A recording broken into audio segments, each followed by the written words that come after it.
माझा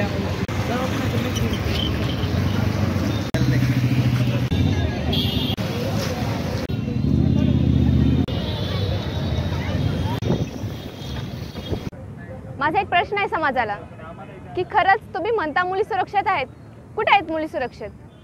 नाही म्हणजे हॉस्पिटलमध्ये नाहीत, कॉलेजमध्ये नाहीत, शाळेत नाहीत. आपण म्हणता की अरे हां ती मुलगी बाहेर होती, बाहेर रात्री एकटीच फिरत होती किंवा तिनं अडराण्यावर होती.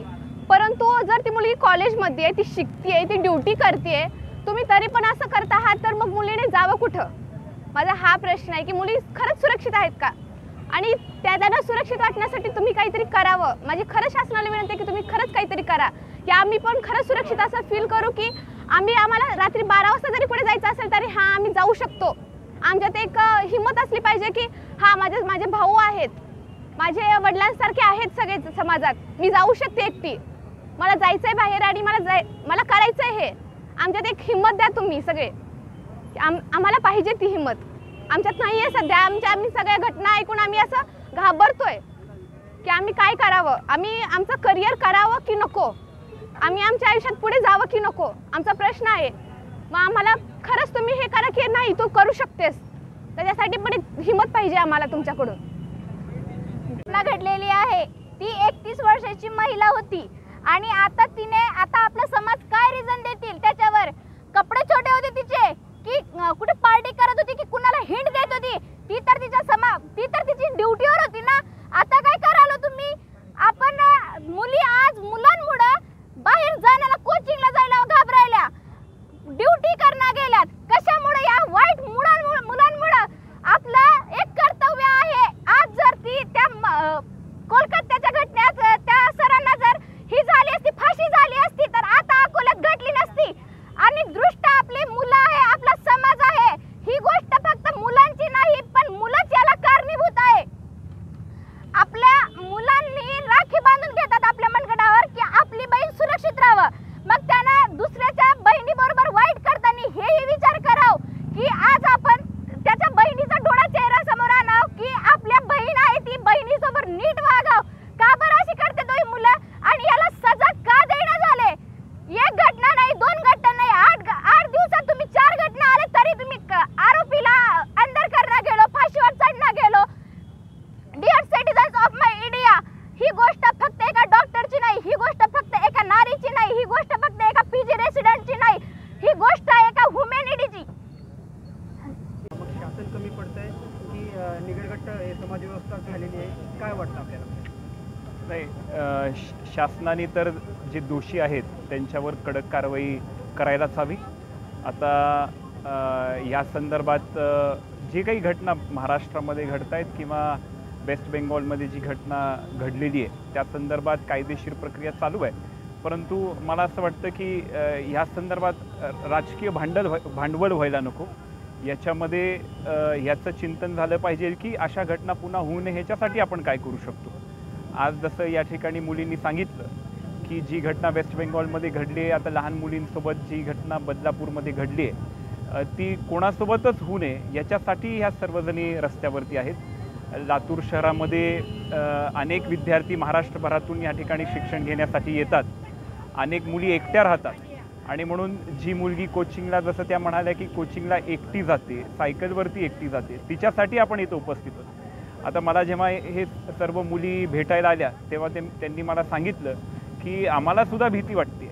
म्हणजे ती फक्त घटना वेस्ट बेंगॉलपुरती मर्यादित नसून लातूरमधल्या सामान्य मुलीलासुद्धा असं वाटायला लागलं कदाचित आपण असुरक्षित आहोत. आणि म्हणून त्यांना आधार देण्यासाठी मी इथं उभा आहे.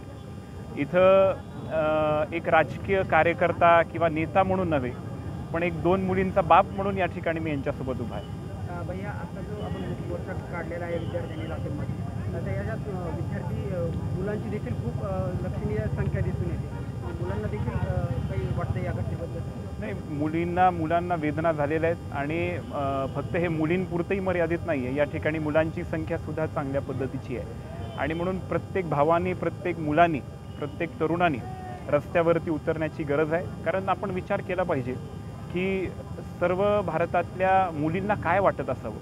ती जी दुर्दैवी अशी घटना घडली आहे त्याच्या संदर्भात ऐकल्यानंतर सुद्धा अंगावरती इशारे येतात आणि म्हणून इथल्या मुलींना जेव्हा त्रास होत होता तेव्हा इथले मुलंसुद्धा त्यांच्या आधारासाठी रस्त्यावरती उतरलेले आहेत आणि म्हणून वेदना मुलींना तर जेवढ्या आहेत तेवढ्या मुलांनाही झालेल्या आहेत. त्याच्यामुळं हा मूक मोर्चाचा या ठिकाणी त्यांनी उपक्रम हाती घेतलेला आहे. भैया एक शेवटचा प्रश्न, आपण युवा आहात, युवकांच्या भावना आपण जाणता, यासाठी आपण काही मुख्यमंत्र्यांकडे निवेदन वगैरे दिलं? नाही, निवेदनं तर गेलीच आहेत, पण मला असं एक युवा कार्यकर्ता म्हणून असं वाटतं की ही घटना घडली आहे, दोषींना शिक्षा झालीच पाहिजे, ह्या पुन्हा घटना होऊ नयेत म्हणून अनेक विचार होण्याची आवश्यकता आहे. जसं मला वाटतं की लहानपणापासूनच आपण मुलांवरती काय रुजवतो, काय बिंबवतो, कशा पद्धतीचा आदर्श त्यांच्यासमोर ठेवतो, कशा पद्धतीचे संस्कार त्यांच्यावरती आपण बिंबवतो, हे सगळ्या गोष्टी अत्यंत महत्त्वाच्या आहेत. म्हणजे फक्त आता ही घटना झाली आहे, त्याचे निषेध होतोय, दोषींना फाशी झाली पाहिजे, शिक्षा कडक झाली पाहिजे, कायदे इतके ताकदीचे झाले पाहिजे की कोणाची हिंमत होई नये असे करण्याची. पण हिंमत होऊ नये ह्याच्यासाठी तर कायदा झालाच पाहिजे, परंतु ही भावनाच मनात येऊ नये ह्याच्यासाठी शिक्षण व्यवस्थेमध्ये सुद्धा आध्यात्मिक दृष्टिकोनातून काम झालं पाहिजे. आज आपण विद्यार्थ्यांचे आदर्श कोण आहेत? टिकटॉक स्टार, रील स्टार आदर्श आहेत आपले. आणि म्हणून जोपर्यंत छत्रपती शिवाजी महाराज आदर्श होणार नाही, जोपर्यंत ज्योतिबा फुले आदर्श होणार नाही, जोपर्यंत सावित्रीबाई आदर्श होणार नाही, तोपर्यंत अशा पद्धतीची मानसिकता कशी बदलेल? आणि म्हणून सगळ्यांनी ह्याच्या संदर्भात विचार करून आपल्या लहान मुलांवरती आपण कसे विचार बिंबवतो याच्याकडेही मला वाटतं लक्ष देण्याची आवश्यकता आहे. या बदलापूरच्या घटनेत सर्व राजकीय पक्ष आपली पोळी भाजून घ्यायचा प्रयत्न करत आहेत, परंतु तुम्हाला असं वाटतं का सर्व राजकीय पक्ष या अशा प्रसंगी एक झाले पाहिजे?